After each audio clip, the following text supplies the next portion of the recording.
కేసీఆర్ గడియలు బద్దలు కొట్టింది బీజేపీనే అన్నారు కేంద్ర మంత్రి బండి సంజయ్. జూబ్లీహిల్స్ నియోజకవర్గం బోరబండలో జరిగిన ఎన్నికల ప్రచారంలో ఆయన పాల్గొన్నారు. బీఆర్ఎస్ ను మరోసారి ఫామ్ హౌస్ కు పరిమితం చేసేలా జూబ్లీహిల్స్ ప్రజలు తీర్పు చెప్పాలని కోరారు. ఇటీవల వస్తున్న సర్వేలన్నీ బోగస్ అన్నారు బండి సంజయ్. కాంగ్రెస్ పార్టీ పాకిస్తాన్ ను పొగడ్డం మొదలుపెట్టిందన్న ఆయన ముస్లిం టోపీ పెట్టుకుని ఓటు అడగాల్సి వస్తే తల నరుక్కుంటా అని చెప్పారు.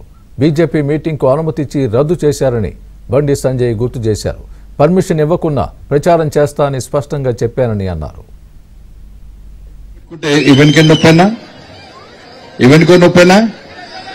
ఇవాళ మనం మీటింగ్ పెట్టుకుంటా పర్మిషన్ క్యాన్సిల్ చేశారు.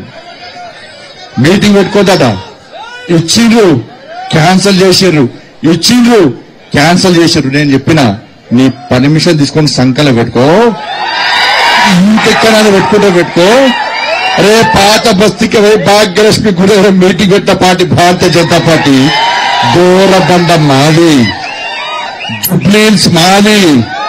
పక్కా వస్తా, వచ్చి తిడతా.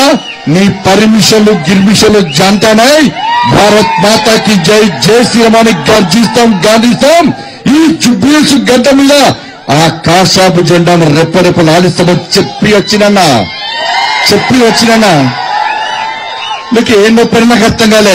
హిందూ ఓట్ బ్యాంక్ తయారు చేయడానికి కష్టపడతానా, ఇంకో మతాన్ని కించపరచానా. ఆ టోపీ పెట్టుకుని ఓట్లు అడిగే రోజు వస్తే నా తల నరుక్కుంటా చెప్పని టోపీ పెట్టుకున్నాను. పహల్గాం మర్చిపోలే కదా. పహల్గాంలో హిందువుల అవయవాలు చూసి కాల్చి చంపేసినా, హిందువులను మర్చిపోయానా?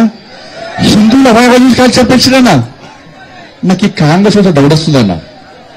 ఈ టోపీలు పెట్టుకొని తిరిగి ఈ పాకిస్తాన్ జోక్తుంటే ఫస్ట్ వీళ్ళని చెక్ చేయాలి.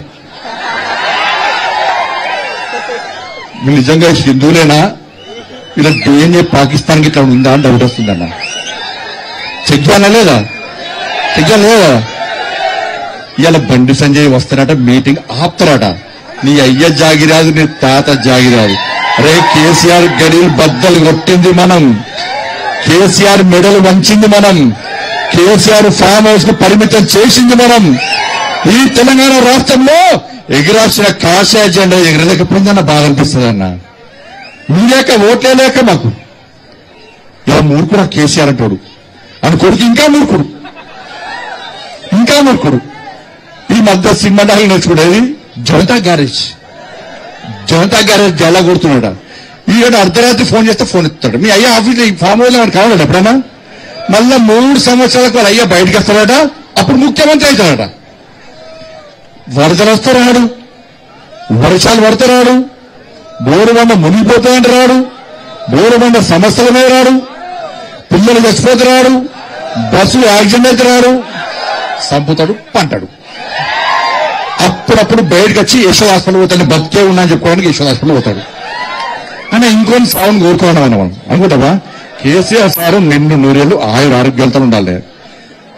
కానీ అసలు విషయం చెప్పన్నా, ఈ కొడుకు కేసీఆర్ ముఖ్యమంత్రి వాళ్ళు ఉన్నది ఏంది, ఏముంది? ఎప్పుడు దొరికితే రా గుంజుకొని కింద కూర్చోాలన్నది. అందుకే డివరైన బాగా 50 వరుసలు చిన్న పెద్ద ముసలి ముక్కని తేలలేదన్న. ఇంత ఇబ్బంది పెట్టినా మనల్ని 109 కేసులు పెట్టినాను మా మీద. ఒక్కొక్క జిల్లా అధ్యక్షుడు కేసులు పెట్టినానా, కార్యకర్తలుగా లాడ్ చార్జ్ చేసిందన్నా. అరే బీఆర్ఎస్ పాలనలో రైతులు చచ్చిపోతే పోయింది మనమన్నా, విద్యార్థులు చచ్చిపోతే పోయింది మనమన్నా, నిరుద్యోగులు చచ్చిపోతే పోయింది మనమన్నా, ఉద్యోగులు ఆత్మహత్య చేసుకుంటే పరామర్శించింది, భరోసా ఇచ్చింది మనమన్నా, ఉపాధ్యాయులు చచ్చిపోతే పోయింది మనమన్నా. ఏ రోజు కేసీఆర్ రాలే, ఏ రోజు కేసీఆర్ కొడుకు రాలే. ఈ రోజు ముఖ్యమంత్రి కావాలి, మళ్ళా కేసీఆర్ ముఖ్యమంత్రి కావాలంటే ఒక్కసారి జూబ్లీహిల్స్ ప్రజల అనుచరు మీ తీర్పు. ఇలా బీఆర్ఎస్ పార్టీకి కోవిప్పు కలగాలి, బీఆర్ఎస్ పార్టీని ఫామ్ హౌస్ కు ఇంకా పరిమితం చేసే ప్రయత్నం చేయండి. ఇలా కేటీఆర్ అనే వ్యక్తికి కేసీఆర్ ముఖ్యమంత్రి కావాలని లేదన్నా. ఎప్పుడు ఏందో డేంజర్ బాగా ఏం చేసా ఇస్తాడు. నేను అందుకే కవితకాయ చెప్తున్నా, ఈ ఆడపి మొగోళ్ళు ఎవ్వరు తల్లిదండ్రులు చూసుకుంటారా? చూసుకునేది ఎవరు? ఆడోళ్ళే. అందుకే మనం అమ్మవారు అంటారు. అందుకే కవితకాయ చెప్తున్నా, అక్క నువ్వు జాగ్రత్త. మీ బావ మీద కోపంతోనో, మీ ఇంకో అన్న సంతోషం మీద కోపంతోనో మీ అన్న మీద కోపంతోనో నువ్వు మీ అయ్యని నీ తమ్ముడు మీ అన్న ఏం చేసినా ఇస్తాడు గ్యారెంటీ అప్పుడు చూసా